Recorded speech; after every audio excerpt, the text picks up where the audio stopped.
So guys welcome to daily football madness. और champions league के काफी इंटरेस्टिंग मैचेस हुए अभी अभी और अभी अभी खत्म हुए। डिटेल में बात करेंगे नेपोली वर्सेस रियल मैड्रिड के ऊपर। काफी इंटरेस्टिंग मैच था। मैनचेस्टर यूनाइटेड फिर हार गई, आर्सेनल हार गई। बार्सिलोना वर्सेस पोर्टो का जो मैच है अवे बारसा के पर्सपेक्टिव से, उसके ऊपर बात करेंगे कि क्या लाइनअप होनी चाहिए, क्या प्रेडिक्शन होनी चाहिए डिटेल के अंदर। लेकिन सबसे पहले Napoli versus Real Madrid away जीत गई अगेंस्ट नेपोली 3-2। और यार मेरे ख्याल में बेकार है सोचना। ठीक है, आप नो, आई नो कि बहुत से जो नॉन रियल मैड्रिड फैंस हैं, बारसा फैंस हैं, वो होप लगा के बैठे होते हैं भाई इतनी इंजरीज हैं, इतने मसले हैं। बट भाई चैंपियंस लीग के अंदर ये सोचना कि रियल मैड्रिड बड़ा गेम हार जाएगी बहुत बेकार सी बात है, क्योंकि ऐसा होता नहीं है। मतलब भाई सेंटर बैक्स नहीं है, नाचो खेल रहे हैं, मतलब मेक शिफ्ट लेफ्ट बैक खेल रहा है, ऑल्दो लेफ्ट बैक की ऑप्शंस थी उनके पास। स्ट्राइकर नहीं है बट करीम बेंजेमा के जाने के बाद राइट बैक के ऊपर बैकअप नहीं है। कोर्टुआ इंजर्ड हो गए हैं, मिलिटाओ इंजर्ड हो गए हैं, but they somehow find a way to win a football game. यार अगर मैं इस पूरे मैच को मतलब एक्सप्लेन करूं ना, तो इट वाज मतलब it was a game of moments, right. Moments को चाहिए जिसकी बाद जो है सिनेरियो चेंज हो गया। नेपोली एक अच्छी टीम है, आपको अच्छा टैलेंट दिखता है, स्पेशली मिडफील्ड के अंदर और फॉरवर्ड लाइन के अंदर। टू बी वेरी ऑनेस्ट, किम के जाने के बाद टू बायर्न म्यूनिख थोड़ी सी जिटरी लग रही है बैकलाइन के अंदर, मिस्टेक्स आपको दिखती हैं बैकलाइन के अंदर। देखो नेपोली ने गेम स्टार्ट बहुत अच्छा किया। शुरू के 25 minutes I think Napoli were a better team, right, जिसकी वजह से उन्होंने गोल भी स्कोर किया, वो हेडर के ऊपर जो गोल हुआ। उसके बाद उन्होंने एक मिस्टेक की, और जब जैसे ही उन्होंने मिस्टेक की, वो आपको पता है रियल मैड्रिड की स्पेशलिटी है चैंपियंस लीग के अंदर, ला लीगा के अंदर, क्या आप मिस्टेक करते हो ना against the run of play, goal मारना तो भाई स्पेशलिटी है यहाँ पर रियल मैड्रिड की। वो भाई मिस्टेक की उन्होंने। Bellingham was there, credit to him, pass to Vinicius, and Vinicius भाई व्हाट अ प्लेयर भाई। मतलब भाई he is absolutely doing everything on the pitch भाई। मतलब बेलिंगम की बात तो करते हैं, but we have to talk about Vinicius also भाई। He is absolutely brilliant, he is मतलब तंग करके दिमाग के अंदर वो घुसा होता है इंसान। ठीक है, और उसके बाद उसकी फिनिशिंग आप लोगों के सामने है। तो विनीशियस वाज, तो उसके बाद क्या हुआ कि वो मोमेंट, ये वाला मोमेंट था जिसके बाद जो है वो गेम चेंज हो गया। उसके बाद तो ग्रिप आई नहीं, मतलब समझ लो कि नेपोली पैनिक ही कर गई। और फिर बेलिंगम यार, माय गॉड यार, देखो बारसा फैंस, ऑपोजिशन का प्लेयर है, राइवल्स का प्लेयर है, बट बहुत बेहतरीन प्लेयर है भाई। टैप इन टूप इन कोई नहीं है, मैंने पिछले वीडियो के अंदर भी एक्सप्लेन किया था भाई, इज अ ब्रिलियंट प्लेयर। और रन कर रहे हैं वो मिडफील्ड को, क्या गोल मारा है यार उसने, का रन मारा और फिर फिनिश भाई, जूड बिलिंगम भाई, जूड फकिंग बिलिंगम। उसके बाद मतलब समझ लो कि फर्स्ट 25 मिनट्स के बाद बिल्कुल ही टेम्पो खत्म हो गया था अब नेपोली का। फिर सेकंड हाफ के अंदर रीग्रुप करके आए, अच्छा स्टार्ट किया। अगेन वही 20-25 मिनट्स तक अच्छा खेले, गोल भी निकला। ठीक है, तो 2-2 हो गया था, लेकिन अगेन फिर वही वही हरकत। ठीक है, अच्छा खासा डोमिनेट कर रही थी, डोमिनेट नहीं कहूंगा, बेहतर खेल रही थी रियल मैड्रिड से। और फिर फेडी वलवर्डे ने कहा कि भाई नहीं, हम रियल मैड्रिड है, हमने नहीं हारना। तो फिर दोबारा उस मोमेंट, वो मोमेंट दोबारा आया। ठीक है, और वो क्या शूट मारी यार उसने, मतलब वो ऑन गोल चला गया, बट ऑब्वियसली फेडी वलवर्डे जो है वो गोल डिजर्व करते थे वो वाला। यार जो पेनल्टी थी ना, आई नो अब लोग कहेंगे कि यार देखो रूल तो ये है कि आपका हाथ जो है वो अननेसेसरी पोजीशन पे हो तो पेनल्टी है। अब रूल चेंज करना है वो अलग कहानी है, all in for it, because I think there was no bad intention, right. कारवाल वो जो ओशुमन पेनल्टी मिली थी, क्योंकि यार वो गिर रहा है, अब वो क्या करे, मतलब ऐसे ही होता है यार, नेचुरली ऐसे ही आप रिएक्ट करते हैं, और वो डिफ्लेक्ट डिफ्लूट होके उसके हाथ पे लग गई और penalty. I think it was like bit unlucky, लेकिन अब क्या कर सकते हैं, रूल्स यही है, राइट। तो यार नेपोली, मुझे ऐसा लगता है कि it was a miss opportunity from Napoli. I think backline से बहुत मिस्टेक कर रहे थे, उनका कीपर इतना ज्यादा कॉन्फिडेंट दिख नहीं रहा था प्लेइंग फ्रॉम द बैक, और सेंटर बैक्स उतना ज्यादा कंफर्टेबल दिख नहीं रहे थे, टू बी वेरी ऑनेस्ट, और वहीं से मिस्टेक्स हो रही थी।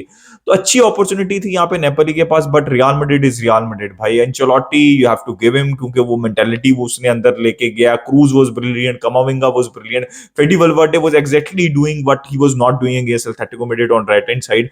कवर्ट्स खेल लिया ने, कुछ करने की कोशिश की फर्स्ट हाफ के अंदर तो खामोश रखा, सेकंड हाफ के अंदर तो कुछ थोड़ा सा वो लाइवली दिखे। But Fede Valverde had a good game, Vinicius, Bellingham brilliant game. Rodrygo को थोड़ा सा सोचना पड़ेगा, बट ऑल इन ऑल भाई I think very good away win from यहाँ पे रियल मैड्रिड। तो भाई नहीं नहीं सोच सकते ना भाई, ना सोचो, सुकून करो, ठीक है। यार मैनचेस्टर यूनाइटेड फिर हार गई यार, मैं पूरा मैच नहीं देखा, मैंने हाइलाइट्स ही देखी, 2 दफा लीड ली यार। हॉयलैंड ने ब्रेस स्कोर की चैंपियंस लीग के अंदर, बट भाई मैनचेस्टर यूनाइटेड की प्रॉब्लम्स बहुत ज्यादा है डिफेंसिवली। कैसे मेरे को रेड कार्ड ले लिया, टेंडेंसी है उनकी हमेशा से रेड कार्ड लेने की।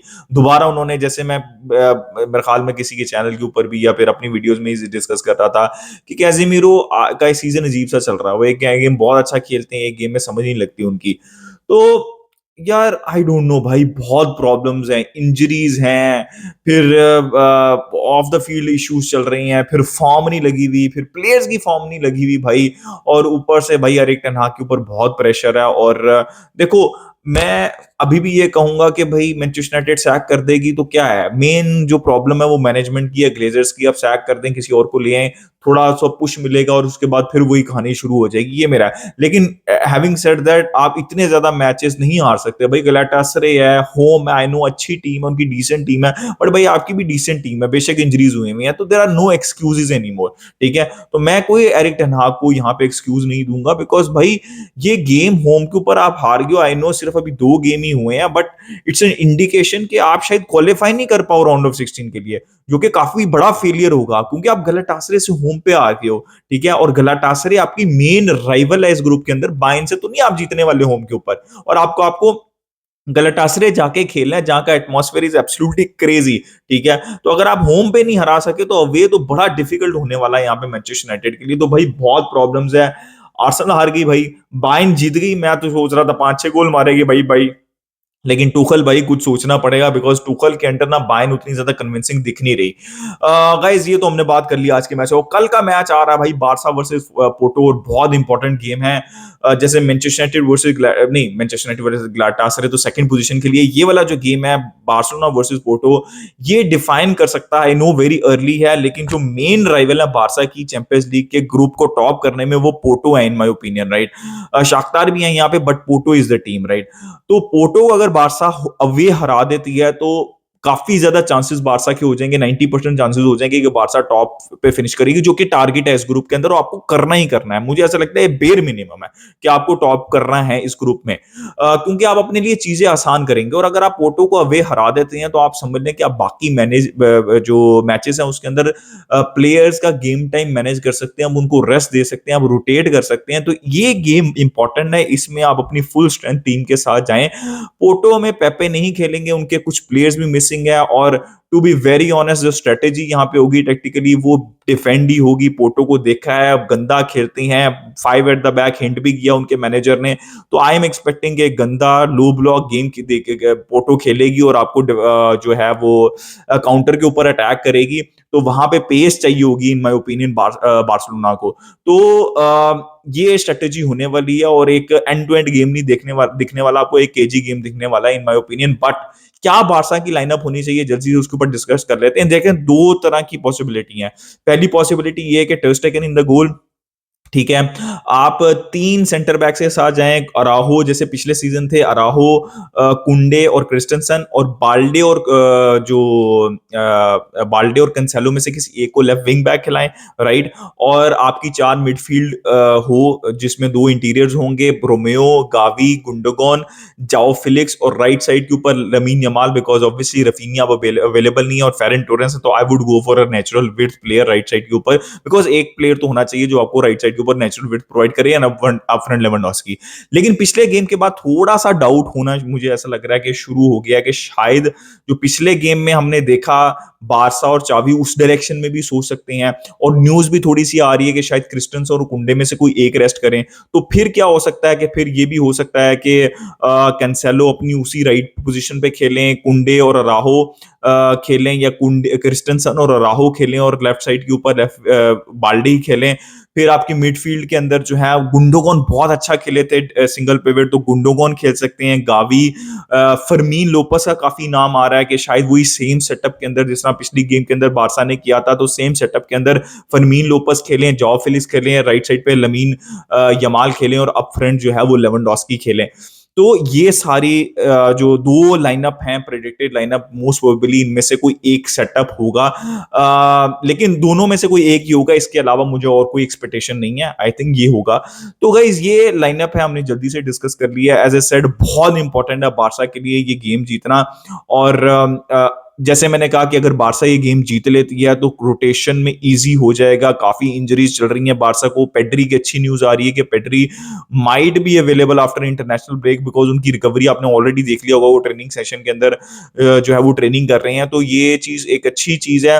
अभी रफीनिया की भी न्यूज़ आ रही है कि might be back before El Clasico also, तो ये भी एक अच्छी न्यूज़ है। तो इसलिए ये गेम जीतना, प्रेशर ऑफ करने के लिए चैंपियंस लीग के अंदर ये गेम जीतना बहुत ज़रूरी है बार्सिलोना के लिए। That's why I am going. I know कि आपकी उतनी बेंच स्ट्रेंथ नहीं है जितनी नॉर्मली आपकी होती है बिकॉज़ ऑफ द इंजरीज़, लेकिन I am still going for a narrow hard fought 2-1 win for Barcelona. अपना ओपिनियन दें कि आपको क्या लगता है कि क्या होने वाला है इस गेम में, और रिगार्डिंग द अदर गेम्स जो हुई हैं इन द कमेंट सेक्शन।